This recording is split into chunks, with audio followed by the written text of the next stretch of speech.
Bed rest और pregnancy ये कब एक दूसरे के लिए लाज़िम व मलज़ूम हो जाते हैं? ये उस वक्त ज़रूरी हैं अगर जो प्रेगनेंसी डेवलप हो रही है उसको वेस्ट होने का किसी भी किस्म का ख़तरा है। पहले भी डिस्कशन हो चुकी है कि थ्रेटेंड मिसकैरेज है, यानी उस फीमेल को प्रेगनेंसी के शुरू के 3 महीनों में बहुत ज़्यादा ब्लीडिंग हो रही है और ये थ्रेट है कि वो ये प्रेगनेंसी अबॉर्ट कर जाएगी। सिर्फ उस कंडीशन में हम उनको 2 वीक्स से 3 वीक्स तक का रेस्ट एडवाइस करते हैं।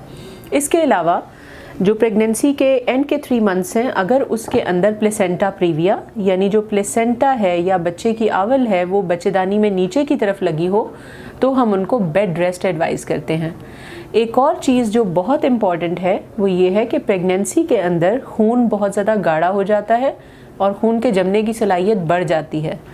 अगर ये ख़वातीन बहुत ज़्यादा बेड रेस्ट पे रहेंगी हमल के आखिरी 3 महीनों में, हिलें जुलेंगी नहीं, चलें फिरेंगी नहीं, जिससे उनकी टांगें हरकत नहीं करेंगी, तो ऐसी सूरत हाल में फ़ायदे की बजाय नुकसान भी हो सकता है और टांगों में खून जमने की सूरत में थ्रोम्बोएम्बोलिज्म यानी लंग्स के अंदर खून के लोथड़े के जाने का इम्कान बहुत ज़्यादा बढ़ जाता है।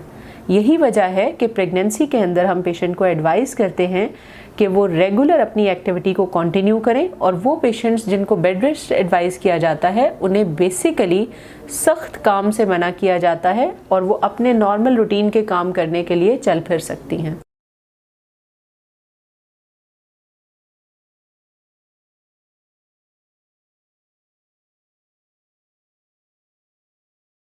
फीमेल में प्रेगनेंसी के दौरान मूड स्विंग्स बहुत कॉमन चीज़ है। इसकी वजह ये है कि प्रेगनेंसी के हार्मोन्स ज़ाहिरी बात है चेंज हो रहे हैं और दूसरी बात है कि फ़ीमेल इज़ नाउ जो कि अनमैरिड थी या जिनके पहले बच्चे नहीं थे, अब वो एक नई रिस्पॉन्सिबिलिटी को गेन कर रही हैं। उस नई रिस्पॉन्सिबिलिटी के साथ साथ बहुत से उनके जहन में ख्यालात आते हैं और इसके अलावा प्रेगनेंसी हार्मोन जिसको हम प्रोजेस्टेरॉन भी कहते हैं वो मूड स्विंग्स का बाइस बनता है। यही वजह है कि बाज़ औक़ात ख़वातीन चिड़चिड़ी हो जाती हैं, बहुत ज़्यादा गुस्सा करती हैं और later on in later half of pregnancy नींद पूरी ना होने की वजह से भी चिड़चिड़ापन काफ़ी हद तक बढ़ जाता है। As a couple we advise कि आप इस चीज़ को अंडरस्टैंड करें एज अ मेल पार्टनर कि ये सारे प्रेगनेंसी के नॉर्मल फिनोमेना हैं और इनसे उन्होंने गुजरना है। जहाँ तक ये बात आए कि फ़ीमेल ने इस चीज़ को कैसे समझना है, तो चूँकि ये एक फ़िज़ियोलॉजिकल चीज़ है, ये एक बिल्कुल नॉर्मल चीज़ है प्रेगनेंसी, अनटिल एंड अनलेस इसके अंदर कोई हाई रिस्क फैक्टर्स इन्वॉल्व हो जाएं तो आप इस चीज़ को नॉर्मल लें।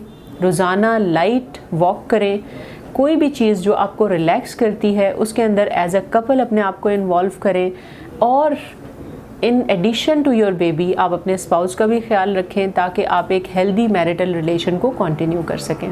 आई होप कि कपल्स के प्रेगनेंसी के दौरान जो आपस में प्रॉब्लम्स हो जाते हैं उनसे रिलेटेड मैंने आपको गाइड कर दिया है।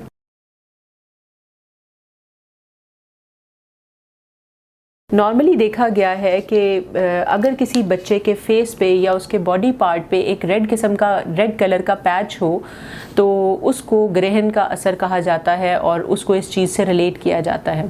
तो आपको गाइड करना था कि 1000 में से 1 से 2 बच्चे ऐसे होते हैं जिनको ये कंडीशन रेंडमली हमारा जो पॉपुलेशन है उसके अंदर किसी भी वक्त हो सकती है। इस प्रॉब्लम को हेमेंजियोमा कहा जाता है। हेमेंजियोमा का मतलब ये है कि इस जिस्म के एरिया में खून का एक एबनॉर्मल वेस्कुलेचर बन गया है, यानी खून की नालियाँ एबनॉर्मली ज़्यादा प्रोमिनेंट हुई हुई हैं।